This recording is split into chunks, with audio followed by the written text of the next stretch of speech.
Olá, pessoal. Espero que estejam bem. Voltamos agora com mais uma aula de filosofia. Essa aula será a finalização da aula sobre a filosofia de Heráclito, a crítica moderna de Nietzsche, e começaremos já nessa aula a retomada de conteúdos do primeiro trimestre. Na aula passada, falamos sobre a filosofia de Heráclito, a doxografia e a crítica moderna sobre a filosofia de Heráclito, crítica moderna do filósofo Hegel. Trabalhamos bem o filósofo Hegel, mostramos o uso que ele faz da filosofia de Heráclito para justificar a sua filosofia dialética. Hegel é considerado na história da filosofia um dos grandes filósofos dialéticos que a história da filosofia já registrou. Hoje vamos concluir então a aula de Heráclito com a crítica moderna de Nietzsche sobre a filosofia de Heráclito e começaremos a revisão, a retomada de conteúdos do nosso primeiro trimestre. O objetivo da nossa aula, compreender a crítica moderna de Nietzsche sobre Heráclito e fazer a revisão do primeiro trimestre, começar a revisão do primeiro trimestre. Filosofia de Heráclito. Novamente mostrando que é indicado pela Universidade Federal do Paraná, coleção Os Pensadores, volume pré-socráticos, onde vocês vão encontrar os fragmentos de Heráclito, a doxografia e a crítica moderna. Nietzsche. Quem foi Nietzsche? Nietzsche foi um filósofo alemão de relevância extrema para a história da filosofia. Talvez, juntamente com Marx e com o psicanalista Sigmund Freud, sejam considerados esses três grandes pilares aí que rompem com o conceito de modernidade, fazendo críticas e trazendo uma nova proposta de pensamento que vai impactar por demais a filosofia contemporânea até a atualidade. Tirando algumas exceções, a maioria dos grandes filósofos ou criticam Nietzsche ou partem das críticas que Nietzsche faz à modernidade para elaborar suas teses e desenvolver o seu pensamento. Nietzsche nasceu em Hocken, Reino da Prússia, em 15 de outubro de 1844 e faleceu em Weimar, Império Alemão, em 25 de agosto de 1900. Ele foi um filósofo, filólogo, crítico cultural, poeta e compositor prussiano do século XIX, nascido na atual Alemanha. Nietzsche escreveu vários textos criticando a religião, a moral, a cultura contemporânea, as noções de filosofia e ciência, exibindo uma predileção por metáfora, ironia e aforismo.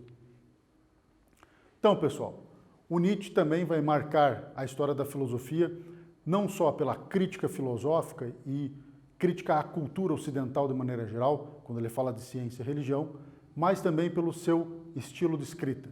O Nietzsche vai fugir aos padrões de escrita dos filósofos da sua época, que escreviam tratados, textos mais regulares, científicos, e o Nietzsche vai abusar de poesia para fazer filosofia, metáforas.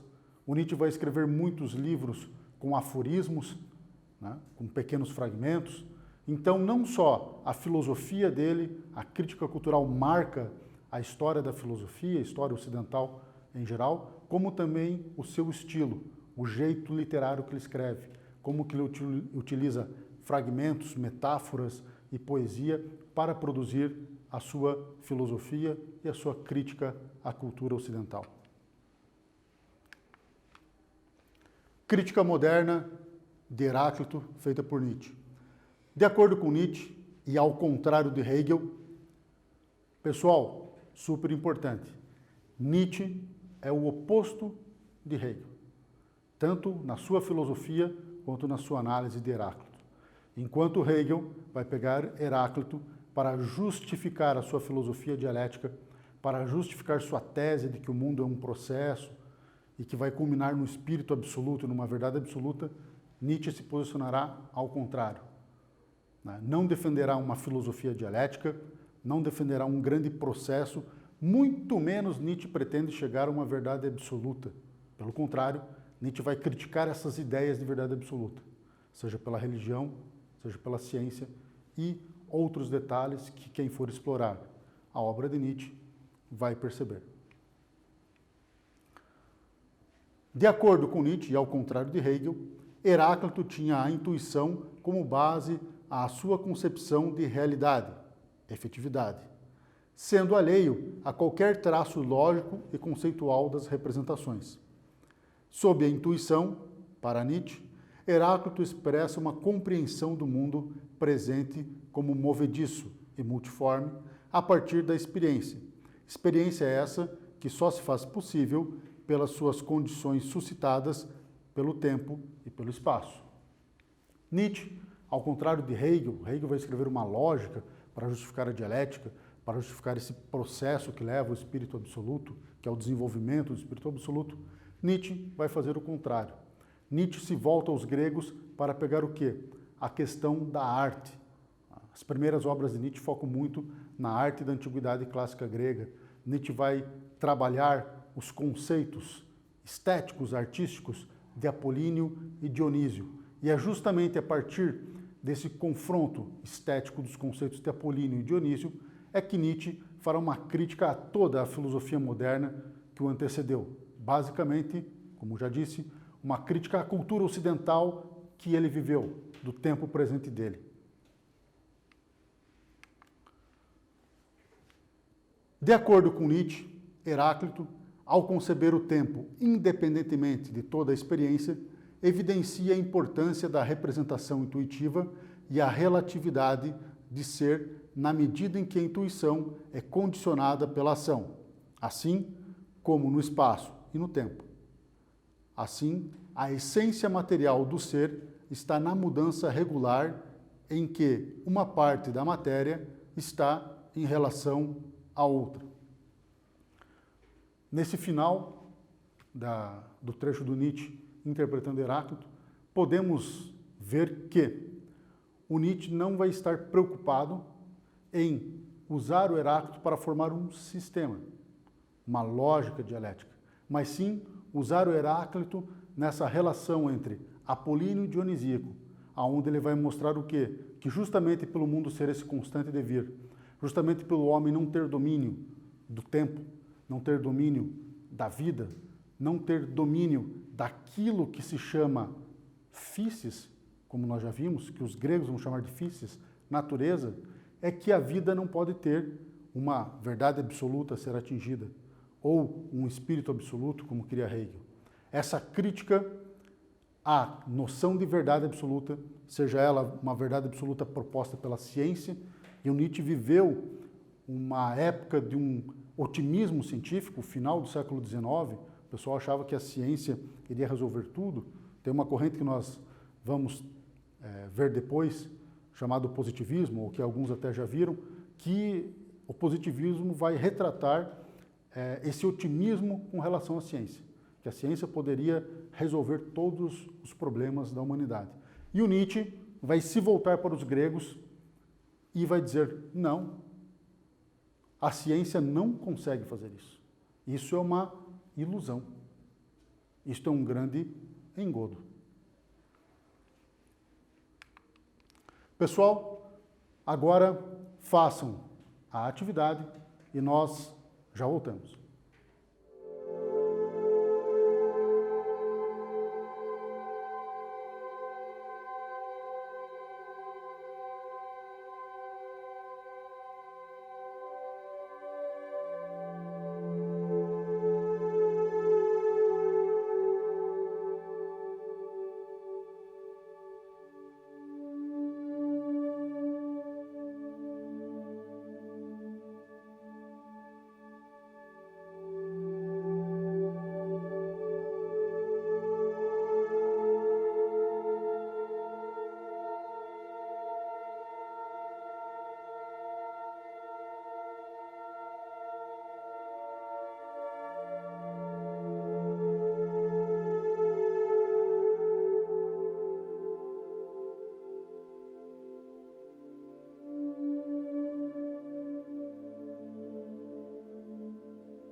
Olá, estamos de volta. Então vamos analisar aqui as respostas das questões. Resposta da questão A. Nietzsche interpreta a filosofia de Heráclito também de modo particular. Ele enfatiza os aspectos de Heráclito que vão de encontro à crítica que ele faz da filosofia ocidental, vendo na filosofia de Heráclito uma crítica à racionalidade, à ciência e ao iluminismo, que tem uma verdade que explica tudo. Resposta B. Hegel utiliza a ideia de devir e de que todas as coisas se transformam para chegar à ideia de que existe um entendimento universal, uma verdade absoluta, até mesmo poderíamos colocar aqui um espírito absoluto. Nietzsche, ao contrário, utiliza a ideia de tempo e mudança para criticar a ideia de verdade absoluta no pensamento ocidental. Então, pessoal, a grande diferença que nós podemos colocar entre Hegel e Nietzsche na interpretação da filosofia de Heráclito é que o Hegel, ao ler Heráclito, tenta retirar da sua leitura de Heráclito aspectos, fundamentos para o projeto de filosofia de Hegel, um constante devir do espírito absoluto que dialeticamente vai se explicando.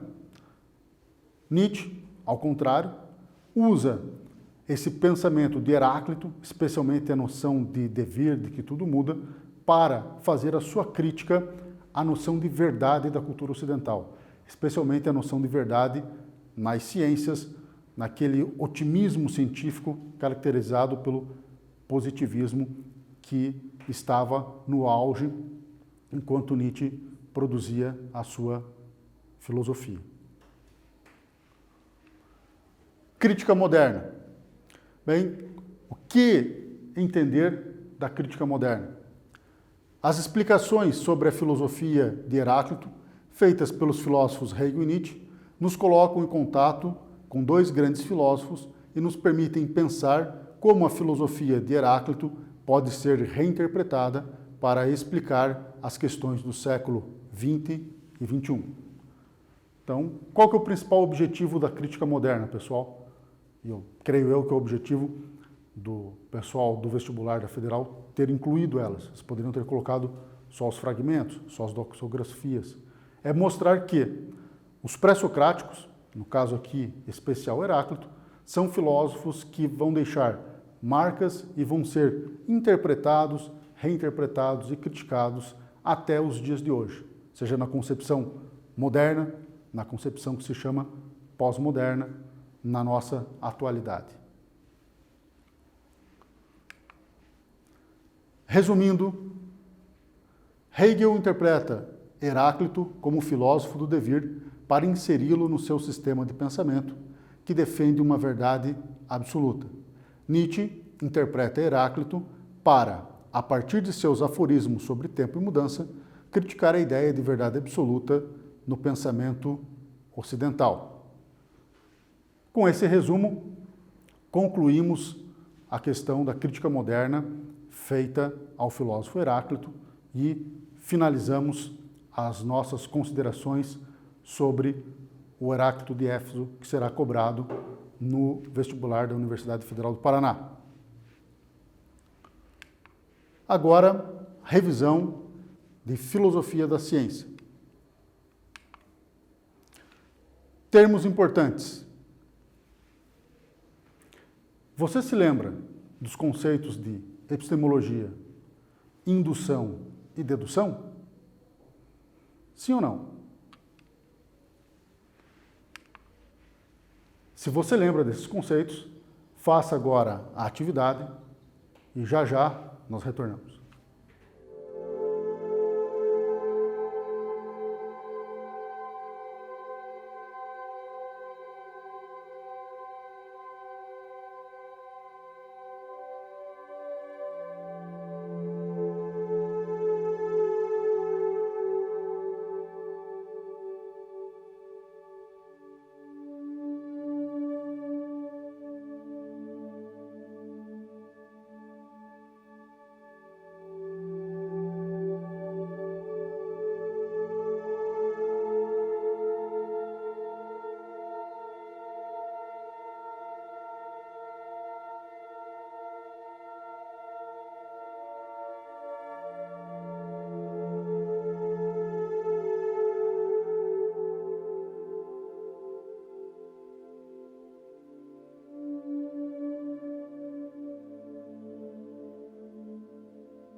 Olá, retornamos. Vamos agora ver as respostas da atividade. Resposta da questão A. A palavra epistemologia é a fusão das palavras gregas episteme, que significa conhecimento, e logia, que significa estudo.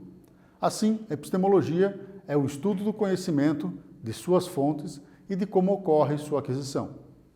Resposta B. A dedução é um processo de raciocínio lógico que parte de uma certeza para a interpretação de dados ou fatos, da causa para os efeitos. Já a indução é o processo que parte de dados ou fatos semelhantes para a definição de uma certeza comum, dos efeitos para as causas.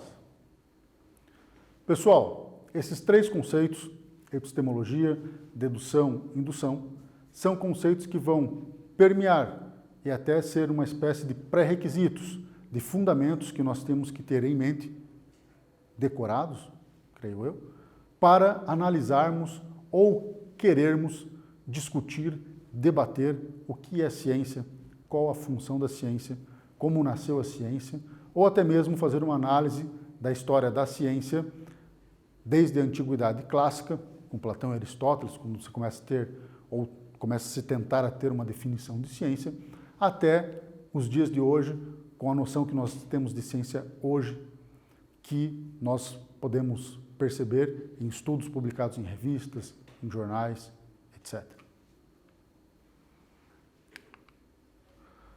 Aqui nós temos um quadro que exemplifica, de uma maneira bem sucinta, bem resumida, os métodos indutivos e dedutivos, certo? Método indutivo. Para se chegar a uma conclusão, esse tipo de raciocínio parte do específico para o geral. Assim, de uma premissa particular a uma generalização até chegar no universal. Note que ele, o método indutivo, pode criar conhecimentos novos.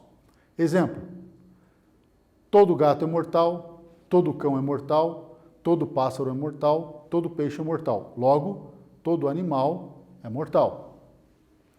Pessoal, este exemplo de indução significa o quê? Que a indução é quando nós, que pretendemos pesquisar algo, qualquer ser humano que tenha um projeto de pesquisa, uma intenção de pesquisa, começa a observar o seu objeto pesquisado, no exemplo aqui animais, e ele começa a ver o quê? Que todo animal morre um dia. Alguns animais morrem muito cedo, alguns animais morrem depois de certa idade, outros animais morrem de acidentes, cai num buraco, se machuca, quebra a pata, não consegue comer, etc. Então, qual que é a conclusão dele? Se todo animal, o gato um dia morre, o cachorro um dia morre, o peixe um dia morre, a zebra um dia morre, o leão um dia morre, fazendo essa observação de vários animais, qual que é a conclusão? A conclusão é que todo animal tende a ser mortal. Todo animal provavelmente irá morrer um dia. Este é o exemplo de indução. Vamos ver agora no mesmo quadro, dedução. Método dedutivo. Para chegar a uma conclusão, esse tipo de método argumentativo parte do geral para o específico, ou seja, a partir de premissas universais, ele chega no particular. Diferente do método indutivo, esse não cria conceitos novos. Exemplo: todos os animais são mortais. Peixe é um animal, logo, o peixe é mortal. Então, pessoal, a dedução vai partir o quê? De regras universais e particulares, e a partir delas deduzir uma conclusão necessária. Os melhores exemplos que nós vamos achar de dedução são encontrados na matemática. Basicamente, toda regra matemática que se expressa numa equação ou num cálculo parte de um sistema dedutivo. Quando você faz alguns cálculos, resolve algumas equações, você está usando características do método dedutivo.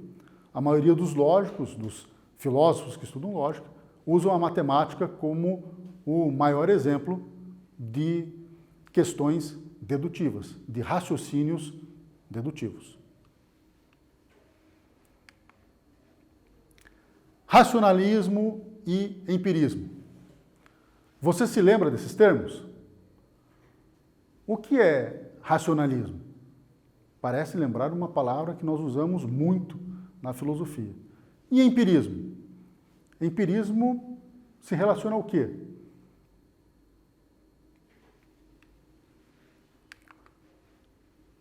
Pessoal, resolvam essa atividade e nós já voltamos.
Olá, pessoal, voltamos. Vamos verificar agora as respostas da atividade. Resposta A. O racionalismo é uma escola de pensamento filosófico que afirma que a fonte do conhecimento é a razão. Os sentidos, as experiências sensoriais, nos enganam, nos iludem.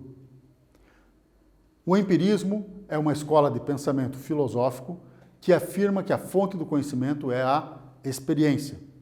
Todo o nosso pensamento complexo, a razão, vem de sucessões de experiências acumuladas por nós. Então, pessoal, aqui nós vamos ter duas grandes posturas que vão rivalizar durante séculos na história da filosofia.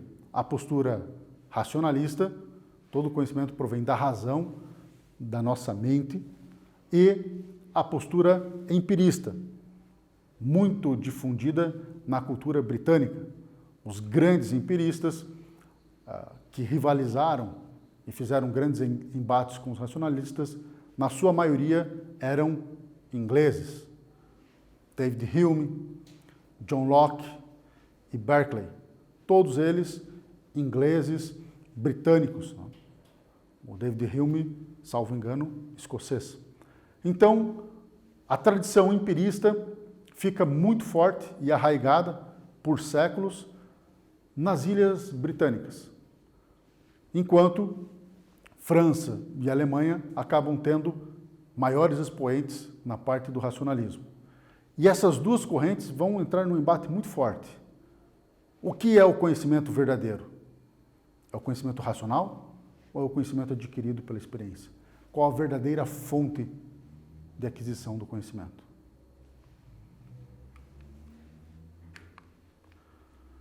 O racionalismo.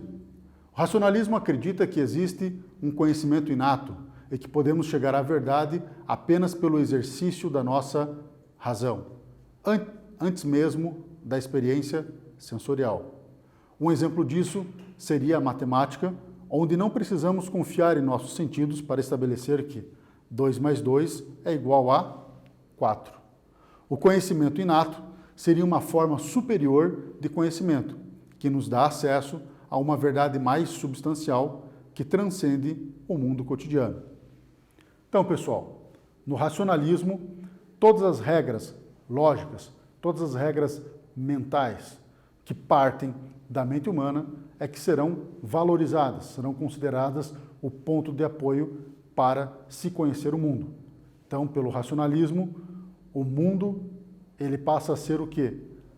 Consequência do que as regras lógicas, as regras mentais nos mostram, e não obrigatoriamente o que a experiência nos mostra.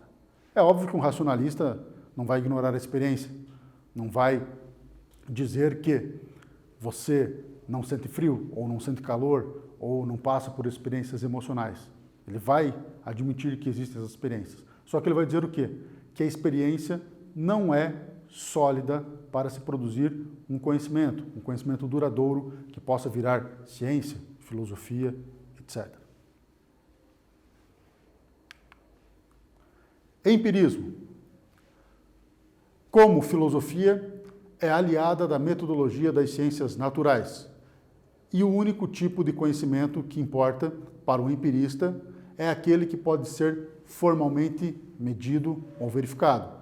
O empirismo trabalha os determinados princípios chaves para explicar de onde vem o conhecimento humano.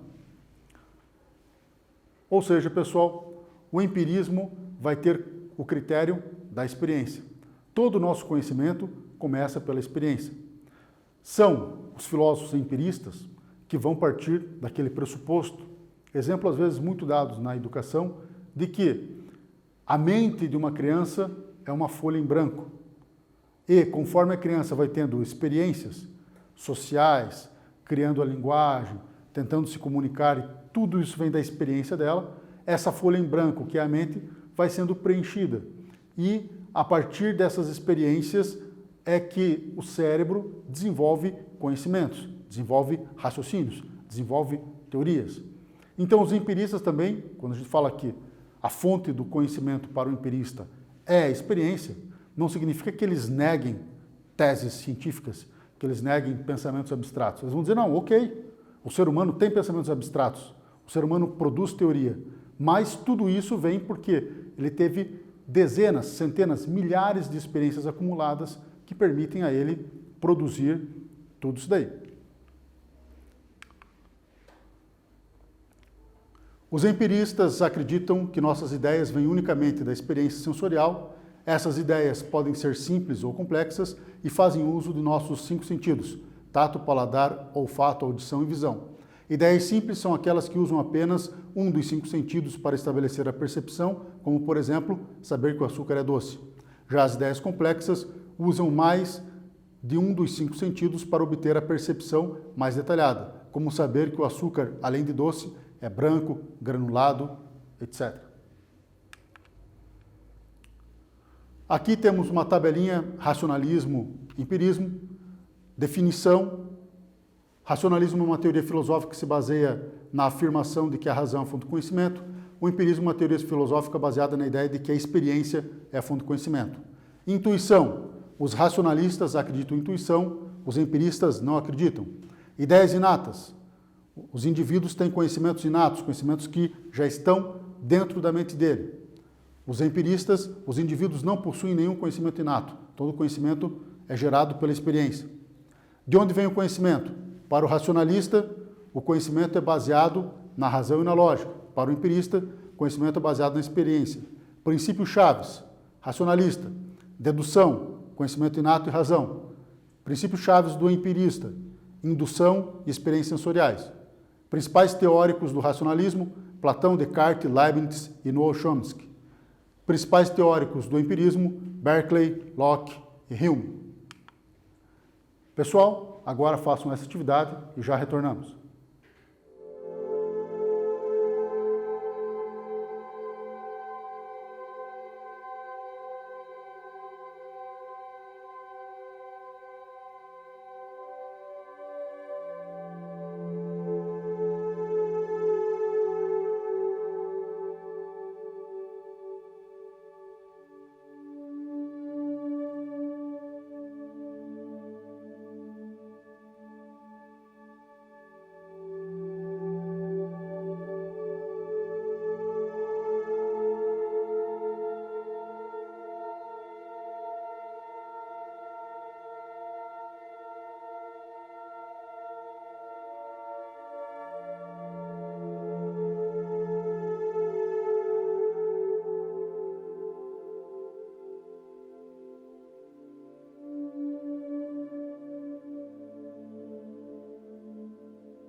Olá, estamos de volta.